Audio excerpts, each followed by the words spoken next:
Welcome back to Adventure and Repeat. Thanks for coming back and watching with us. So if this is your first time here, make sure you like the video, subscribe. We got a lot of great content coming. We got a lot of cool content that's already here on our page, so please check us out. And if you can, comment. Tell us what you think. Tell us what else you want to hear about as we go through this process. Right now we're in phase 1 of our bedroom remodel. So what we've already done is we've taken out the old bed. We've taken out everything. We're starting with a fresh slate. So what we've done so far is just taken the bed frame, the plate that the bed sits on, and we've just turned it sideways. So now we're just starting as what's going to work, what needs to be changed, and things like that. So I'll show you and walk around the camera and see what is or what does not need to be changed for our situation. Most RVs are going to be the same as this, but we have a few small tweaks that we did with ours. So I'll show you what we're going to look at. So as you can see, it's in here. It is just held up by this prop rod on this corner and the back wall because there is nothing there. So this is what we're doing just to see what we have to do, what has to get changed. As you can see up first, that tubing right there, that's the wires for our inverter controller that I put in before we had that old end console here. So that got taken out. So that wiring will have to get moved.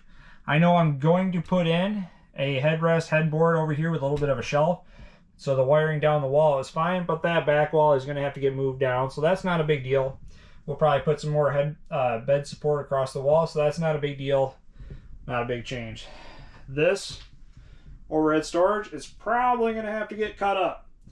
We're going to probably shorten it, which is not a big deal. I was going to shorten it somewhere up here and maybe somehow cut the door down or bring it up somewhere in this area. Not a big deal because I wanted to keep the overhead shelving. I'm not going to take that out, and that will not be a big deal. So I was going to modify that somehow. We're going to see if we can make it work without it, but it's just going to have to get adjusted and reframed. Or I'll bring it all the way up to here, take the door off, and just leave it as an exposed pocket. Maybe put a cube storage or something like that up top. So not a big deal. We kind of knew that was going to happen, but we wanted to have more floor space. So as you can see, we're looking at a lot more floor space across this width right here. Now, one other thing I know I'm going to have to do is I'm going to have to move my inverter. Originally, when the bed came all the way out to here, because that's where the original bed wall is, you can see there is a big difference. We've gained 6-8 inches, but it is enough room for us to move. And that wall was inset underneath the bed frame. So the bed actually came out to be more like here, where that shadow is. So there wasn't much room. So we've gained all this. The edge of this frame is going to be the edge of the mattress. And our framing for the support of the bed will be another 3 inches underneath as a kick panel. So our inverter will have to get moved. Not a big deal. I put it in there so I can move it. That's not a big problem. On this side, we'll have plenty of space for that to come up with this cabinet being in the way. So we just want to make sure that clearance was good and that will not hit. Not a big deal. That's out of the way. Otherwise, this end table, if you want to call it, is going to be fine. That will not be in the way. The hinges that were on the headboard side will just get moved over to the side there. Not a big deal, so we can reuse all that, and nothing's really going to change with that aspect. So for the most part, we're just going to have to reframe the bottom. I'm going to probably use just about everything from the old one for this here together. So this is part of phase 1, just figuring out what we can and can't do and how we can make it work. So now, first thing I've done is I've mounted this board to the wall with the same hinges to make sure this doesn't slide off while I'm trying to move it around or work on it, things like that, to make it a safe working area. So with that, if anybody wants to do this themselves, this dimensions from here to this wall is about 3.5 inches. And over on this side, between this edge and this wall, is about 16 inches. So that will clear the bedroom headboard there, and that will clear the shade on the window as well. So the shade sticks out about 2 inches. That closet over there sticks out about 15.25. So that will clear on both sides. So if you're following along, you can do the same thing as well. So what I did is temporarily just move the inverter so it was out of the way, and I just threw the bed base back in there, just for reference to show the difference, because you can see there is a big difference right there.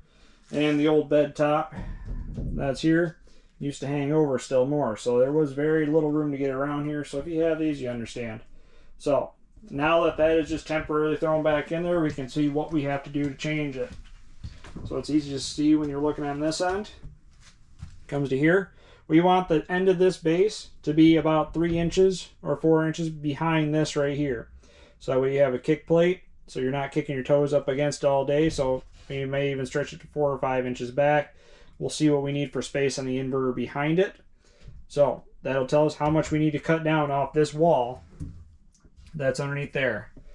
What it's looking like my plan is going to be is I'm going to trim down that panel of the wall, leave this main wall right here.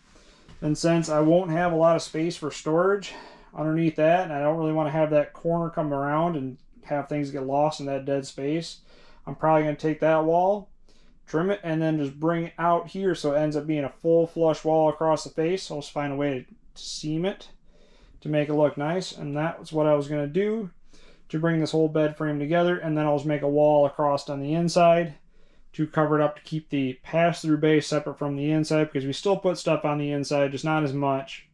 Just kind of some backpacks and small things like that, or like the floaties and things like that. So I still would like to keep the storage underneath the bed on this side of it, and then still keep the pass-through as its own area as well. So that's what we're looking at right now. So that is just phase 1 of our RV bedroom remodel. So like the video if you haven't done already, subscribe, because you know you're going to want to see this series keep coming, and comment. Tell us what you think about it. So yeah, and the next phase we're going to have coming up is we're going to be talking with phase 2 is we're going to be talking about how we're going to make the bed frame work and how we're going to tie it all together, so when we put the bed base down, it'll all be set and squared away. So be sure to keep following along with us and have a great adventure.